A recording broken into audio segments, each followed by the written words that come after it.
오늘 함께 나눌 말씀은 동네 세매줄 성경 160페이지입니다. 마가복음 13장 1절에서 13절까지입니다. 제가 봉독하겠습니다. 거룩하신 하나님의 말씀입니다. 예수께서 성전에서 나가실 때에 제자 중 하나가 이르되 선생님이여 보소서 이 돌들이 어떠하며 이 건물들이 어떠하니까? 예수께서 이르시되 내가 이 큰 건물들을 보느냐? 돌 하나도 돌 위에 남지 않고 또 다 무너뜨려지리라 하시니라. 예수께서 감난산에서 성전을 마주 대하여 앉으셨을 때에 베드로와 야고보와 요한과 안드레가 조용히 묻되 우리에게 이르소서 어느 때에 이런 일이 있겠사오며 이 모든 일이 이루어지려 할 때에 무슨 징조가 있사오리이까? 예수께서 이르시되 너희가 사람의 미혹을 받지 않도록 주의하라. 많은 사람이 내 이름으로 와서 내가 그라하여 많은 사람을 미혹하리라. 난리와 난리의 소문을 들을 때에 두려워하지 말라. 이런 일이 있어야 하되 아직 끝은 아니니라. 민족이 민족을 나라가 나라를 대적하여 일어나겠고 곳곳에 지진이 있으며 기근이 있으리니 이는 재난의 시작이니라. 너희는 스스로 조심하라. 사람들이 너희를 공회에 넘겨주겠고 너희를 회당에서 매질하겠으며 나로 말미암아 너희가 권력자들과 임금들 앞에 서리니 이는 그들에게 증거가 되려 함이라. 또 복음이 먼저 만국에 전파되어야 할 것이니라. 사람들이 너희를 끌어다가 넘겨줄 때에 무슨 말을 할까 미리 염려하지 말고 무엇이든지 그때에 너희에게 주시는 그 말을 하라. 말하는 이는 너희가 아니요 성령이시니라. 형제가 형제를 아버지가 자식을 죽는 데에 내주며 자식들이 부모를 대적하여 죽게 하리라.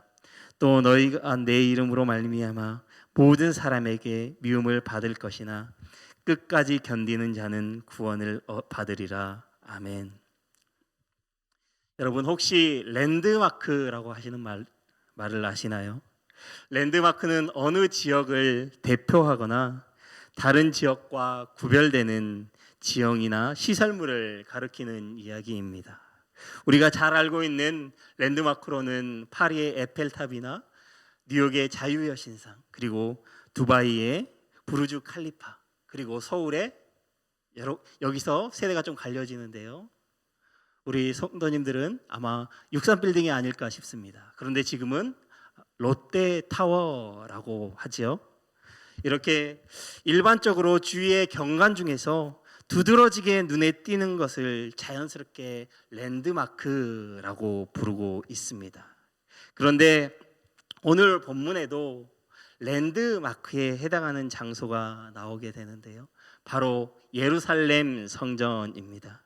예수님의 일행이 감람산을 지나가는데 제자 중 하나가 성전의 아름다움을 보고 예수님께 성전을 보시라며 소리쳤습니다.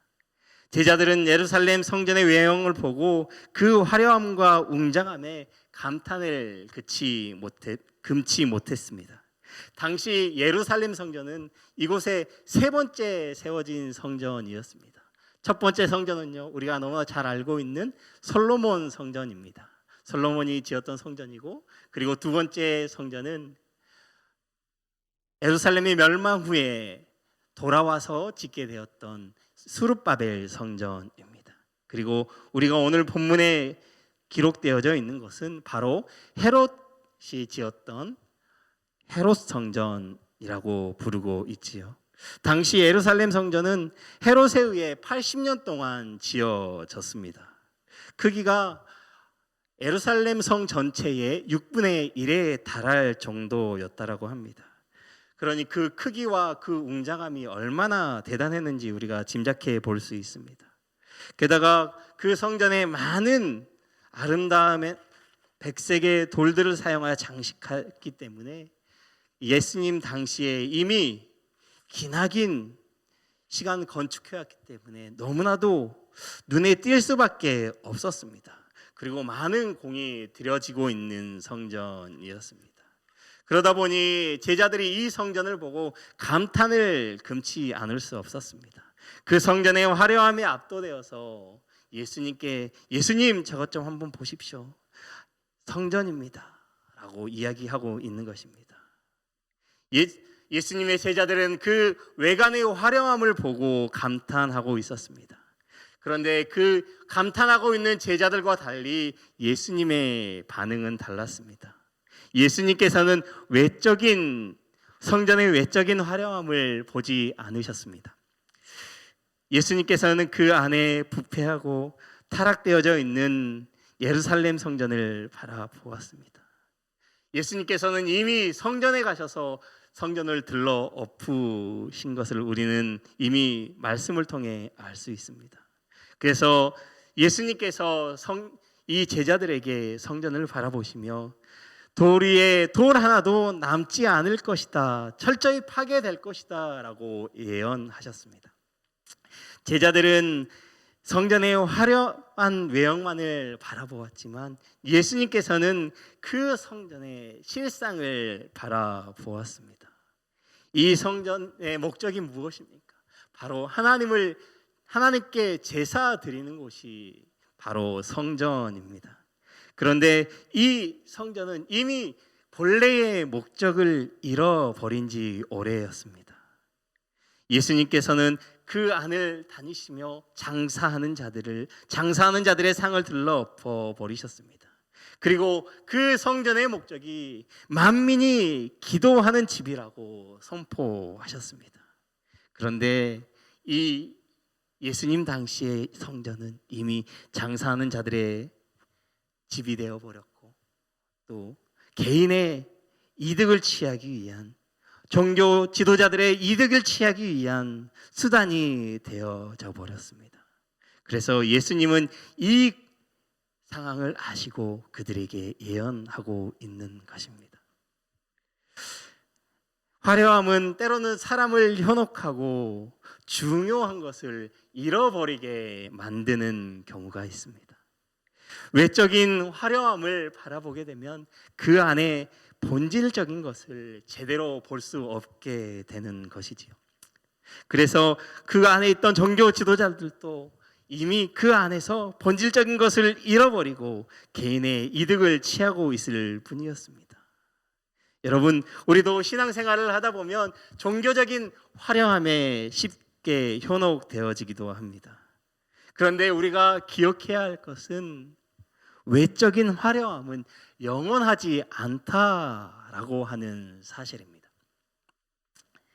이 화려한 성전은 결국 예수님의 예언대로 AD 70년에 로마 군대에 의하여 처참하게 파괴되고 말았습니다. 불과 예수님께서 이 예언을 하신 지 40년이 지나기도 전에 예수님의 예언이 그대로 성취되었습니다. 우리가 아무리 외적으로 화려하게 꾸민다 하더라도 그 중심에 예수 그리스도가 없으면 모두 헛되다는 것을 기억해야만 합니다. 우리 신앙생활에도 마찬가지입니다. 우리가 아무리 겉모습에 신경 쓰고 치장한다 하더라도 우리 중심에 예수 그리스도가 계시지 않으면 모든 것이 헛되다라고 하는 사실입니다. 예수님이 계시지 않으면 결국에는 무너지고 절망하게 된다라는 것이죠. 사랑하는 성도 여러분, 우리가 바라봐야 할 것은 형식적이고 외형적인 화려함이 아니라 살아계신 예수 그리스도이심을 기억하셨으면 좋겠습니다. 예수님께서 이렇게 성전이 파괴되어질 것이다 라고 예언하자 제자들은 매우 충격을 받았습니다. 왜냐하면 성전의 파괴는 곧 이스라엘의 멸망을 의미하는 것이었기 때문입니다. 이 예언을 듣고 제자들에게 예수님께 이 일이 이루어질 때의 징조가 무엇인지 질문합니다. 4절 말씀입니다. 우리에게 이르소서 어느 때에 이런 일이 있겠사오며 이 모든 일이 이루어지려 할 때에 무슨 징조가 있사오리까? 제자들은 성전 파괴가 종말에 앞서 일어날 사건이라고 생각했던 것이죠. 그래서 예수님께 이렇게 질문하고 있는 것입니다. 두려움과 충격 속에서 질문한 것이에요. 이 질문을 받은 예수님께서는 종말에 대해서 담담하게 이야기하십니다. 5절 6절입니다. 예수께서 이르시되 너희가 사람의 미혹을 받지 않도록 주의하라. 많은 사람이 내 이름으로 와서 이르되 내가 그라하여 많은 사람을 미혹하리라. 그때에 가장 먼저 드러나는 것이 그날이 가까워지면 많은 사람이 일어나 자신이 메시아라 하면서 미혹할 것이다 라고 경고하셨습니다. 마지막 때에 거짓 선지자들이 나타나 믿는 자들을 미혹한다라는 것입니다. 미혹이라고 하는 뜻은 길을 잃게 하거나 빗나가게 하다라는 뜻입니다. 따라서 미혹한다라는 것은 진리의 길을 떠나 거짓된 길로 향하게 한다는 것이지요. 그 길은 겉으로는 좋아 보이지만 진리를 떠나 거짓된 길로 향하게 하는 것이고 영원한 생명을 빼앗는 죽음의 길이다라는 것입니다. 그래서 예수님께서는 영원한 생명을 빼앗아가는 거짓 미혹을 받지 않도록 주의하라라고 말씀하고 있는 것입니다. 마지막 때에 사람을 속이는 거짓 그리스도가 등장합니다. 실제로 지금 우리 주변에도 많은 거짓 그리스도들이 있는 것을 보게 되어집니다. 그렇다고 한다면 지금 우리가 살아가고 있는 이 시대가 마지막 때임을 우리가 알아야 합니다. 우리가 우리 주변에서 많은 이단들을 보게 되는데요. 신천지나 통일교 대표적으로 이러한 이단들이지요. 이들이 거짓 가르침으로 많은 사람들을 미혹합니다.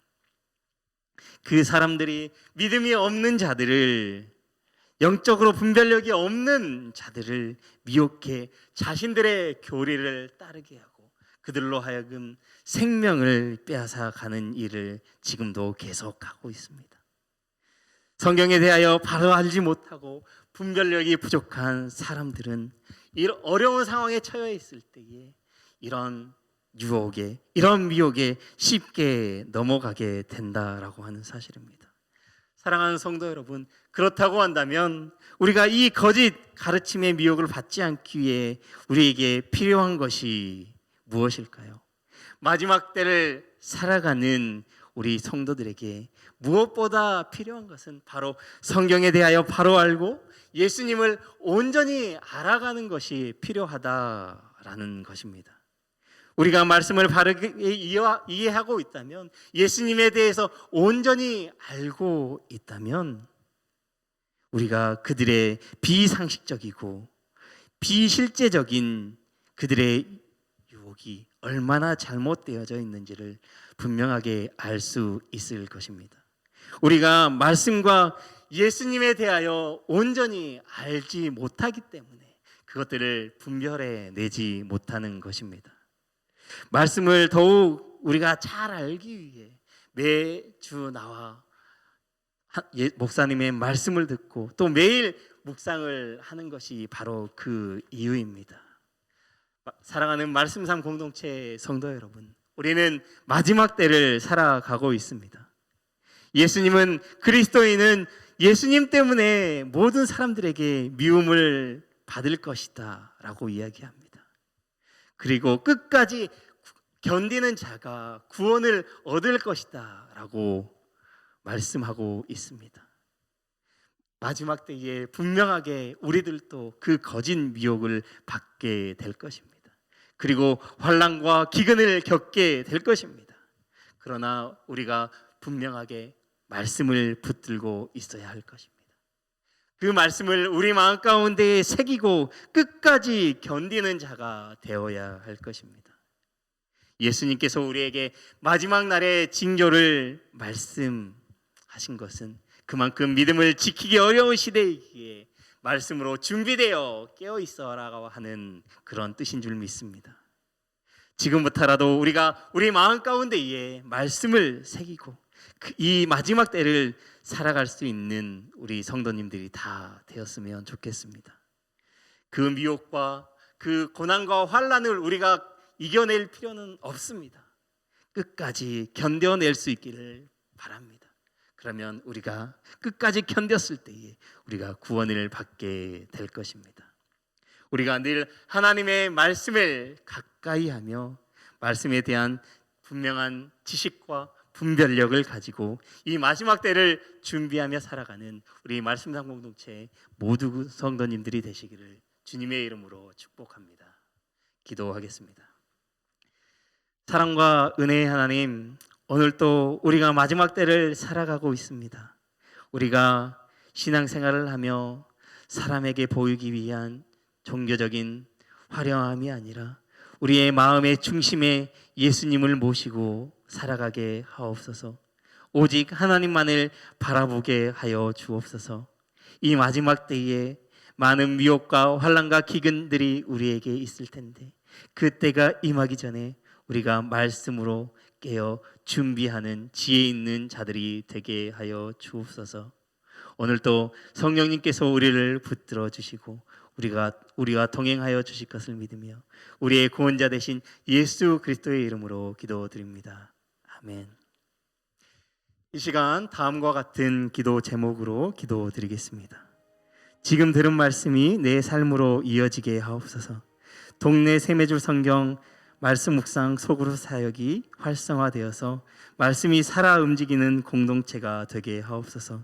주일을 준비하는 사역자들에게 성령의 은혜를 덧입혀 주옵소서. 육체의 질병과 마음의 질병으로 아파하는 환우들을 고치시고 주님의 손으로 어루만져 주옵소서. 우리나라가 정치, 경제, 사회적으로 안정되게 하시고 세계 각국에 평화를 주옵소서. 러시아, 우크라이나 전쟁을 멈추시고 온 세상 열방에 평화의 복음이 선포되게 하옵소서. 이 시간 공동 기도문의 기도 제목과 각자의 기도 제목을 가지고 기도하시다가 삶의 자리로 나아가시겠습니다. 사랑과 은혜의 하나님 아버지 감사합니다. 하나님 오늘도 우리의 몸과 우리의 마음을 이렇게 주님 앞에 나갔습니다. 하나님 이 시간 하나님의 말씀을 듣습니다. 하나님 우리가 마지막 때를 살아가고 있는 줄 믿습니다. 하나님 지금 이 들은 말씀이 하나님 우리 마음 가운데에 새겨지고 우리가